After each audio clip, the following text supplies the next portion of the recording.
Okay, magandang umaga sa ating mga minamahal na mga kapatid at sa ating mga ginigiliw na taga-subaybay. Purihin natin ng Diyos. Amen? Amen. Amen. Okay, magpatuloy na tayo. Ang pag-uusapan natin ngayong umaga, ang Diyos ng tao ay ang hilig ng kanyang laman, no? So, meron palang Diyos ang tao, yung kanyang hilig ng laman. Okay? Papatuloy na natin. Sa Philippians chapter 3 verse 19. Ito ay sinulat ni Apostol Pablo sa mga taga-Pilipos. Kapahamakan ang kahihinatnan nila, sapagkat ang dinodiyos nila ay ang hilig ng kanilang katawan. So anong ibig sabihin ng So yung dinodiyos nila, yung hilig ng kanilang katawan. So ang tao, hindi na nila kilala ang Diyos, hindi na sila nakikinig ng salita ng Diyos, hindi na rin sila nagsisimba, kundi ang inaatupagnan lang nila ay yung paghahanap buhay, no? So sa paghahanap buhay, yun ay yung kanilang kikitain ay para sa kanilang katawan, no? So yun ang ibig sabihin niyan, hilig ng kanilang katawan. So sila ay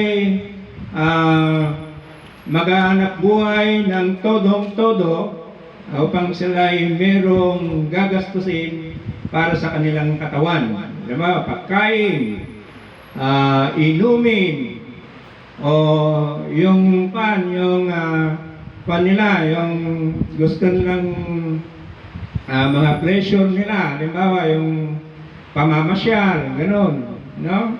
So yun yung mga hilig ng katawan, na kung saan hindi na nila kilala ang Diyos, hindi na nakikinig ng salita ng Diyos, wala na silang panahon sa pagsisimba, pakikinig ng salita ng Diyos. Pagpatuloy natin, ikinakarangal nila ang mga bagay na dapat sana nilang ikahiya.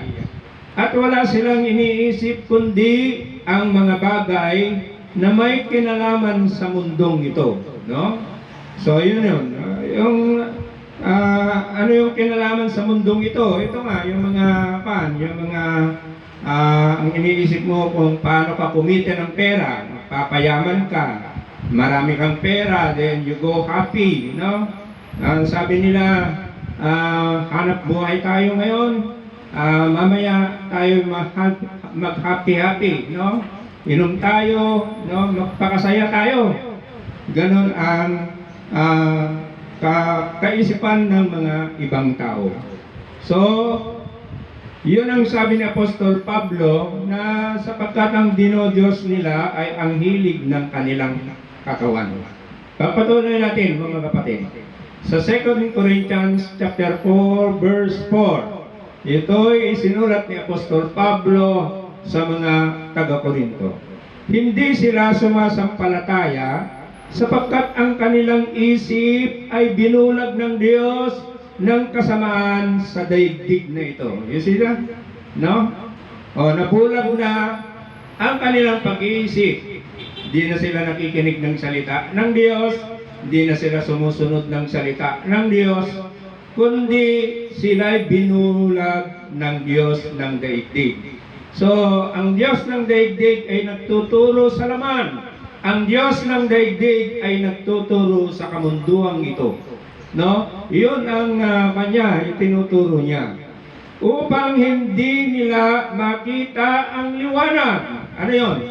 Di na sila sumasampalataya, hindi na sila nakikinig sa salita ng Diyos na nagbibigay ng liwanag sa tao ng magandang balita tungkol sa kaluwalhatian ni Kristo na siyang larawan ng Diyos.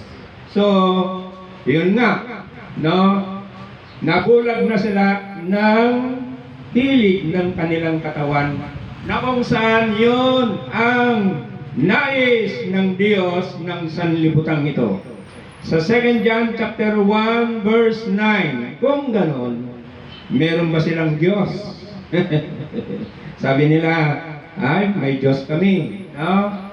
So, sabi ni Apostol Juan, ang hindi nananatili sa turo ni Kristo, kundi nagdaragdag dito, ay wala sa kanya ang Diyos. Yun. No? So, ang ibig sabihin, kapag yung hilig ng tao, ang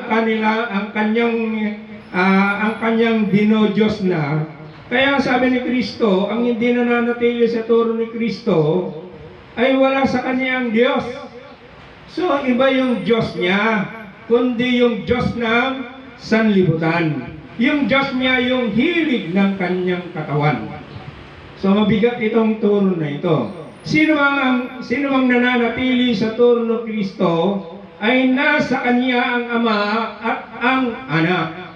So, kung tayo'y nananatili, mga kapatid, sa turo ng ating Panginoong Jesucristo, tayo'y nakikinig sa salita ni Kristo, tayo'y nabubuhay sa salita ni Kristo, tayo'y nakikipagtipon sa mga gawain ng ating Panginoong Jesucristo, ng ating Panginoon Diyos, meron tayong Ama at ang Anak. So, kung ang tao ay ang hilig niya ay yung kanyang laman, ang iniisip niya ay yung kanyang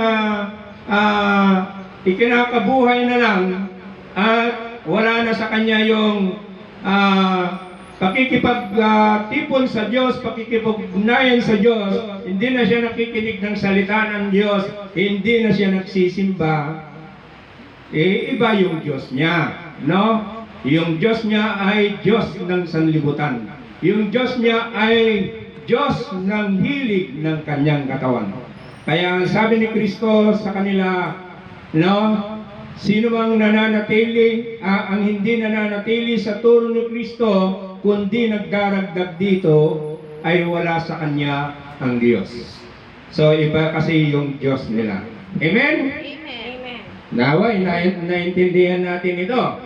Ngayon, so, ano ang magiging gantimpala natin dito sa gawain na ito? Walang iba kundi ang tinuturo ritong gantimpala ay walang iba kundi yung kaligtasan at buhay na walang hanggan. Ngayon, sabi ni Kristo Jesus,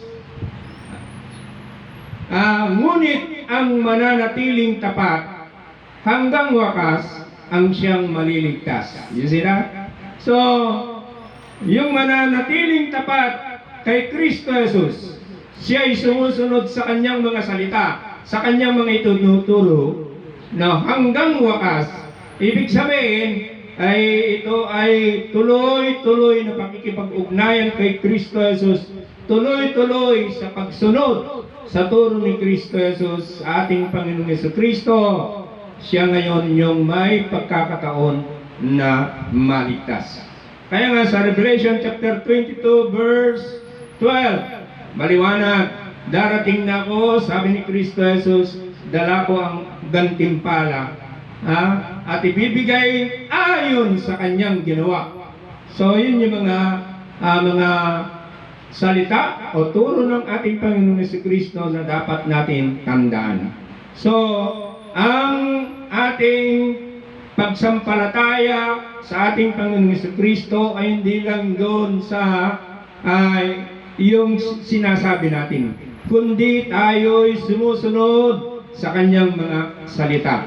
No? Ito nga, yung gawain nito ay pagsunod sa kanyang mga turo, sa kanyang mga salita, upang sa ganon ay may pagpatuloy natin ang ating kaugnayan sa kanya. Pakikipagtipon sa kanya ay isang pagsampalataya sa ating Panginoong Jesucristo at ating Panginoon Diyos. Amen? Amen. And God bless us all. Amen. Amen. Amen.